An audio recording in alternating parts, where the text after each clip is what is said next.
You open the app. You are not looking for anything in particular, but within 30 seconds, you are already measuring their apartment, their body, their vacation, their life. You close the phone. You feel worse than you did before. And the strangest part, you already knew this would happen. So why did you do it? The answer is not weakness. It is not vanity. It is not some modern disease born from algorithms and screen time. The real answer is far older than any of that.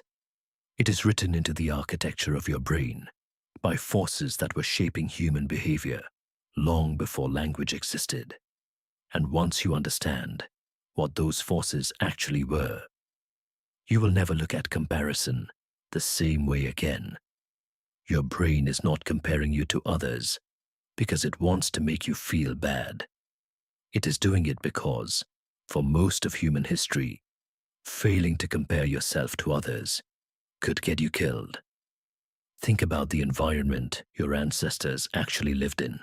Not a city, not even a village, a small, tight band of maybe 20 to 50 people. That was your entire world. There was no safety net outside that group. If you fell out of the social hierarchy, if you lost status, if you were seen as less useful, less capable, less valuable than the person beside you, you risked being excluded. And exclusion in that world was not an inconvenience. It was a death sentence. Psychologist Leon Festinger first named this mechanism in 1954 and called it social comparison theory. His insight was simple but radical. He proposed that human beings have a fundamental drive to evaluate their own opinions and abilities, and when objective information is unavailable, they turn to other people. They use others as a mirror. But Festinger noticed something else. The comparisons were never random. They were strategic. You do not compare yourself to someone completely unlike you. You compare yourself to someone just above you, someone adjacent, someone reachable. And that targeting is not accidental. It is a calibration system. Your brain is constantly asking a single question. Where do I stand? Not in an abstract sense, in the most practical sense. Where do I rank in the group that controls my survival? That question mattered enormously in a small band of hunters. If you were perceived as falling behind, if you seemed weaker or slower or less skilled than the person next to you, your place in the group could shift. Resources were distributed based on status. Mates were chosen based on status. Protection was extended based on status. So your brain evolved to track your relative position with obsessive precision. It monitored the people around you the way a pilot monitors instruments, constantly, automatically, without being asked. The neuroscientist Jamil Zaki, who studies empathy and social cognition at Stanford, has described the social brain as fundamentally comparative. It does not experience the world in absolute terms. It experiences the world in relative terms. You are not cold. You are colder than the person beside you. You are not successful. You are more or less successful than the people you perceive as your reference group. Zaki's research suggests this is not a flaw in social processing. It is the core feature. Here is where it gets uncomfortable. That ancient calibration system is still running. Right now, in your brain. It was designed for a world of 50 people. You are showing it a world of 8 billion, filtered through a platform built by engineers whose entire business model depends on keeping you engaged. The comparisons your brain was designed to make were grounded in reality. The person sleeping next to you in the cave actually was a fair benchmark. You could see their full life, their failures, their struggles, their bad days, and their sick children and their fear. What you see on a screen is not a person. It is a highlight reel, a performance, a carefully selected sequence of the best 17 moments from someone's last 3 months. But your comparison system does not know that. It was never designed to know that. It receives input. It runs the calculation. It produces a verdict. And the verdict is almost always the same. You are falling behind. Researcher Sherry Turkle at MIT has spent decades studying what technology does to human self-perception. Her conclusion is not that social media creates insecurity. Her conclusion is that it hijacks a pre-existing insecurity that was already built into the social brain. The anxiety you feel after scrolling is not new. The mechanism producing it is ancient.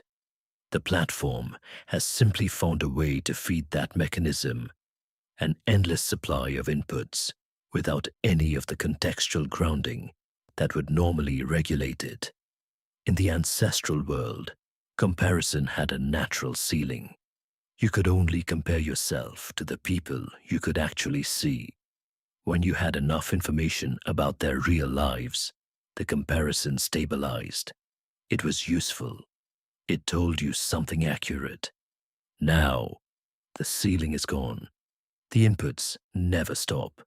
And crucially, the information is always skewed in one direction. You're always comparing your interior life with all its doubt and exhaustion and self-knowledge to someone else's exterior performance.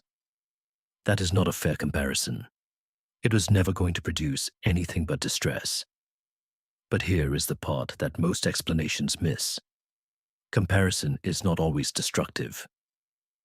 Festinger understood this. He identified two distinct types.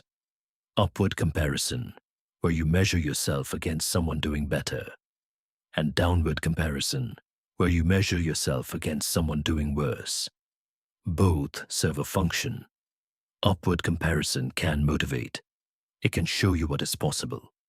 Downward comparison can provide perspective. It can regulate fear. The brain uses both. It has always used both. The problem is not that you compare. The problem is that the modern environment has completely distorted the ratio. Almost every comparison the algorithm serves you is upward. The richest, the most attractive, the most successful, the most admired. Downward comparison, which would restore proportion, almost never appears in your feed, because content that makes you feel stable and sufficient does not keep you scrolling. Content that makes you feel like you are falling behind does. So the system feeds the anxiety that keeps you returning to the system. It is a loop, and your ancient brain is running it without any awareness that the inputs are curated. What do you do with this? You cannot switch off the comparison system. It is not optional. It is as automatic as breathing. But you can do something Festinger actually pointed to in his original work. You can choose your reference group. The comparisons that matter most are the ones made against people whose full reality you can actually see. Not a feed, not a profile. Real people with real struggles in real proximity to your life. When you know the whole picture, comparison becomes useful again. It becomes calibrated. It tells you something true about where you stand, rather than something distorted about where you could theoretically stand if every variable in your life went perfectly. You also have access to a form of comparison that the algorithm never offers.